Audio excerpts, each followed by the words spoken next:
हमारी कहानी का टाइटल है हिरन और भालू की सच्ची दोस्ती। चलिए शुरू करते हैं अपनी कहानी। ये बात बहुत पुरानी है। एक विशाल जंगल में बहुत से पशु पक्षी रहते थे। उनके बीच हीरा नाम का एक हिरन रहता था। नाम से तो हीरा था ही, काम से भी हीरा था। वह बहुत ही मेहनती, सबसे मिलजुल कर रहने वाला और सबका भला सोचने वाला था। वह जंगल में सबका ध्यान रखता था।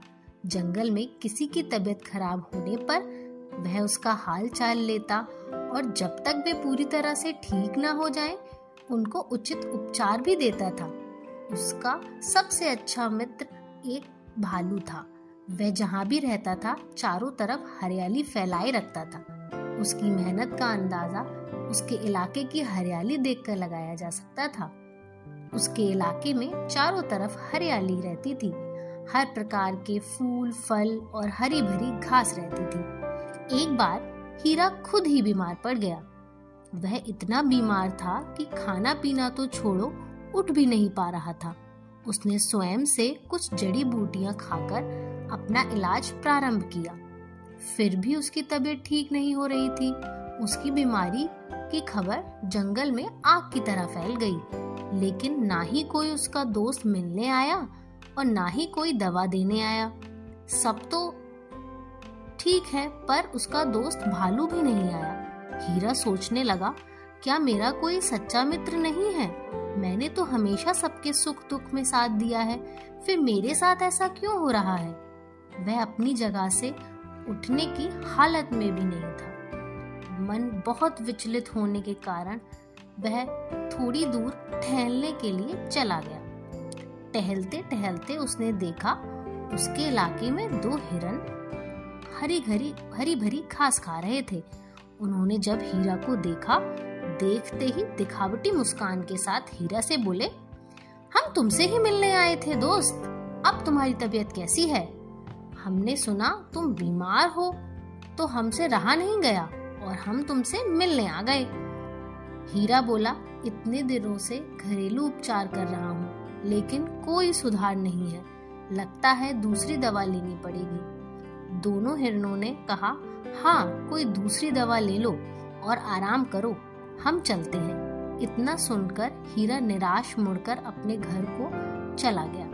उधर दोनों हिरन हरी भरी घास खाने में लग गए। दोनों आपस में बात करने लगे। इस जगह के बारे में जितना सुना था उससे बहुत अच्छी जगह है। यहाँ जैसी सुंदर जगह पूरे जंगल में कहीं नहीं है। हम रोज हीरा को देखने के बहाने आएंगे और भर पेट खाना खाकर वापस चले जाएंगे। हीरा के बाग जैसी पूरे जंगल में कोई बाग नहीं है। उसने बहुत मेहनत से बनाया है। यहाँ की हरियाली देखकर आंखें धन्य हो गई और स्वादिष्ट फल खाकर जीव और पेट धन्य हो गया। हा हा हा, चलो पेट भरकर खा लेते हैं। ऐसे दोनों हिरन आपस में बातें कर रहे थे और कह रहे थे, कल हीरा से मिलने के बहाने फिर आएंगे।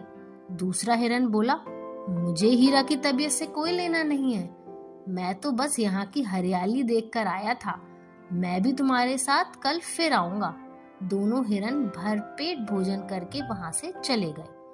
अपने इलाके में जाकर हीरा की बाग की तारीफ करने लगे।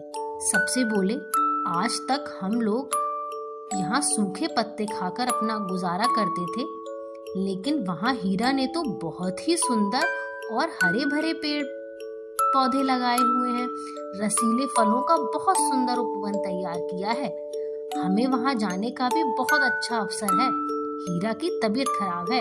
हम सारे उसकी तबीयत पूछने के बहाने जाकर वहाँ अपनी पेट की भूख शांत कर सकते हैं।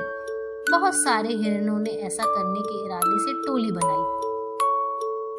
सारे हिरन हीरा का हाल चाल पूछने के बहाने वहाँ पहुँच गए। भोला बाला हीरा उनकी चाल समझ नहीं पाया। वह बहुत खुश हो गया। ढेर सारे हिरणों को एक साथ देखकर उसका मन गदगद हो गया। सबने उसका हाल चाल पूछा और सबने ठीक होने की दिखावटी दुआ भी मांगी। उसके बाद का नजारा देखकर हीरा की आंखें खुली की खुली रह गईं। उसने देखा सारे हिरन उसके इलाके की हरी घास फल खाने में मग्न है। उनके पास सर हिला कर देखने की भी फुर्सत नहीं थी। ना ही हीरा के पास कोई बैठना चाहता था और ना ही हीरा से कोई बात करना चाहता था। हीरा को बहुत दुख हुआ। वह समझ गया कि यह लोग यहाँ हालचाल पूछने नहीं बल्कि अपनी पेट पूजा करने आए हैं। अगर यही हाल रहा तो मेरे इलाके की सारी घास खत्म हो जाएगी और अगर मैं बीमारी से बच भी गया तो भूखे पेट मर जाऊंगा। कुछ देर बाद हीरा का बहुत अच्छा मित्र भालू वहां आया। भालू हीरा से क्षमा मांगते हुए बोला, मित्र, मुझे माफ करना। मुझे जब पता चला तुम इस जंगल की जड़ी बूटियों से ठीक नहीं हो रहे हो तो मैं दूसरे जंगल के वैद्य से तुम्हारे लिए दवा लेने के लिए चला गया था, इसलिए मुझे आने में देर हो गई। यह दवाइयाँ खा लो, वैद्य जी ने बताया है कि तुम जल्दी ठीक हो जाओगे। हीरा ने औषधियाँ खाईं और सच में उसे कुछ समय बाद आराम मिलने लगा। उसका भालू दोस्त उसके साथ ही रुका रहा, उसकी सारी दवाइयाँ समय समय पर देता रहा। भालू ने हीरा की बहुत अच्छी देखभाल की, जिसकी वजह से 2 दिन बाद ही हीरा की तबीयत ठीक हो गई। लेकिन उसका सुंदर उपवन उजड़ सा गया था। उसके मतलबी दोस्तों ने वहां की सारी हरियाली खत्म कर दी थी। उसके खाने के लिए ना कोई घास थी ना कोई फल बचा था। उसकी सारी मेहनत पर पानी फिर गया था। हीरा बहुत उदास हो गया।